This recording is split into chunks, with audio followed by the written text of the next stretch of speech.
eventually, it's not how we earn money that matters. Because the truth is, we can earn a lot of money however we want, right? It's all about our values. And if we are learning to really share who we are, like without hiding from anywhere, and truly just give, then how can you not have money? I mean, that's a true message that I want to share. There's one of the books I wrote is called Turn Your Passion into Profit. And I have some discovery exercises that you ask yourself, if you that excited you when you were a child? What is it that you, if someone were talking about a subject in a restaurant and you were sitting behind them, what is the subject that they would be talking about that would get you so excited that you would have to jump in and join the conversation? What is it that other people say you're good at? What is it that, if you could change one thing about the planet, what would that thing be? So all of those questions lead you to understand why you're here, what your purpose is, what you came to accomplish, what the theme of your life that you chose before you manifested here, what is that thing? And then you go in that direction, express that to the world, create value for people. And one of the concepts that I tell people is that if you create value, what you want to do in life is not make money, it's not create money, it's to create value for people. And they will compensate you to the degree that they value that thing. I'll give you two examples. When I do my tours on Saipan, most people charge, I don't want to publicize this too much, but most people charge a certain amount.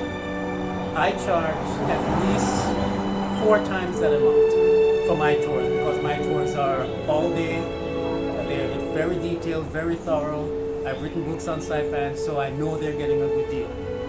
After I do my tour, my 8-hour tour of Saipan, after I've charged them 4 or 5 times what other people are charging, they still give me a tip that's sometimes double what I have charged them for the tour, because of the value that I create.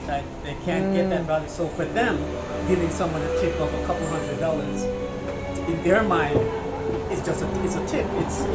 It's worth what I just experienced is worth giving you double what you charge. So I don't have to worry about money because I create value. So I don't look at figuring out what to charge. I charge them what I think is a decent amount, but they still will compensate you, and that's the lesson. The world will compensate you for the value that you bring to the world. Even if you don't put a price tag on it. The second example was Ron and I were having a discussion this morning about how much to pay someone who's doing a service. And the person who we asked, how much do you want me to pay you for it? The person said, well, you decide what do you think is worth, and you pay me for it. And I think that's a smart way to do things, because you can't decide, I can't decide for Hailey how much this is worth. For you. Right. Yeah. So I could say to her, all right, I'll do this thing for you. You pay me what is worth. To her, I may have just saved her $10 million. So to her, it's worth giving me $5 million. Yeah. But if I said, give me $50, the price. Yeah. I only get $50. Oh, so I like it. So I have gotten to the point where, in some cases, I'll just say, I only pay for results, pay for what you think it's worth, and 9 times out of 10, it ends up being much more than I would have even suggested. Because you're not controlling what you think you need. Right. I'm not limiting the perception of my value in other people's lives. Oh my goodness, I like it. By attaching a monetary figure. And you speak so clearly about the whole conversation, the point of it. So tell her to go in that direction, do the thing that she came here to do. Ask her why did she come to the planet. Ask her why did she choose to come here and manifest as who she is now. Okay, I have a question. I really do. Okay. And I think that this video eventually will be shared to the whole world about how starting from today things start to happen. Okay. I can see that. So this place is actually my dream. What kind of dream in particular?